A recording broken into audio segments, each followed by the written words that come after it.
شمن اور سارنگ کی کہانی۔ بچپن کی گلیاں۔ محلہ چھوٹا سا تھا لیکن دلوں میں بڑی بڑی باتیں ہوتی تھیں۔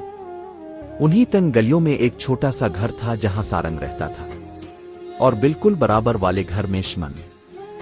دونوں کی دوستی ایسی تھی جیسے چاند اور چاندنی، جیسے بارش اور مٹی، جیسے دعا اور قبولیت۔ شمن اور سارنگ بچپن سے ہی ہر وقت ایک ساتھ نظر آتے، ایک اسکول جاتے، ایک ساتھ کاپیوں پر لکھتے، ایک ساتھ کھیلتے، حتیٰ کہ اگر کسی دن شمن بیمار ہو جاتا تو سارنگ اسکول بھی نہ جاتا۔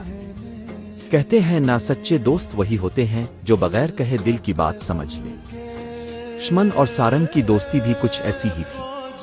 اکثر شام کو جب سورج ڈھلنے لگتا تو دونوں چھت پر بیٹھ جاتے، آسمان کی طرف دیکھتے اور خواب بناتے۔ شمن کہتا، سارنگ ایک دن ہم بڑے آدمی بنیں گے، دنیا گھومیں گے۔ سارنگ ہنستا، ہاں لیکن میں تمہارے بغیر کچھ بھی نہیں بننا چاہتا۔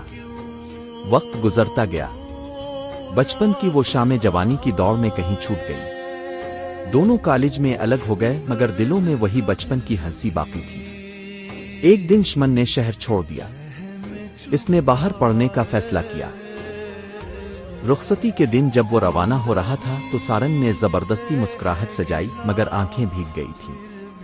شمن نے کہا، یار میں ضرور واپس آؤں گا، تمہیں لے جاؤں گا اس دنیا میں جس کے بارے میں ہم نے چھت پر بیٹھ کر خواب دیکھے تھے۔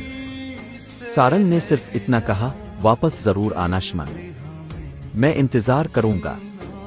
مہینے گزرتے گئے، شروع میں فون کالز آتی رہیں، میسیجز کا سلسلہ جاری رہا، پھر آہستہ آہستہ سب کچھ کم ہوتا گیا۔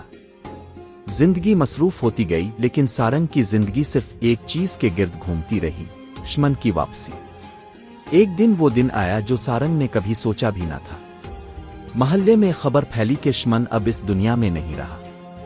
ایک حادثہ، ایک لمحہ، اور سب کچھ ختم۔ سارنگ کی دنیا جیسے رک گئی۔ وہ دوڑتا ہوا شمن کے گھر پہنچا جہاں خاموشی کی چادر تنی تھی۔ شمن کی ماں کی آنکھیں خالی تھیں اور سارنگ، وہ زمین پر بیٹھ کر صرف ایک ہی جملہ بار بار دہراتا رہا۔ شمن تو وعدہ کر کے گیا تھا نا کہ واپس آئے گا، تو کہاں گیا؟ شمن کی وفات کے بعد سارنگ نے خود کو بند کر لیا۔ وہ اسکول گیا، وہ نوکری بھی کرنے لگا، مگر اندر سے وہ خالی ہوتا گیا۔ روز شام کو چھت پر جا کر بیٹھتا اور آسمان کی طرف دیکھتا۔ اس نے ایک ڈائری بنائی تھی، شمن کی یادیں کے نام سے۔